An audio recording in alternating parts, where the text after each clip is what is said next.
Mas pinalakas at mas pinalawak ang television coverage sa buong bansa ng GMA Network para maghatid ng mapagkakatiwalaang pagpapalita at dekalidad ng entertainment programs sa milyon-milyong Pilipino. Walang humpay ang pagpapalawak ng reach at signal strength ng Kapuso Network sa pamamagitan ng pagtatayo ng mga bagong operating stations at upgrades.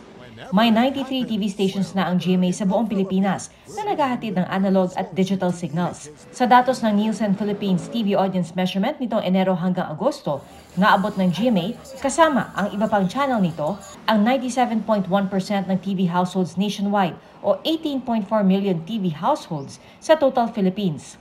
Ang main GMA channel may net reach na 96.6% o 18.3 million TV households, habang ang GTV nakapagtala ng net reach na 78.9% o 15 million. Ang total TV household para sa 2022 ay tinatayang nasa halos 19 million.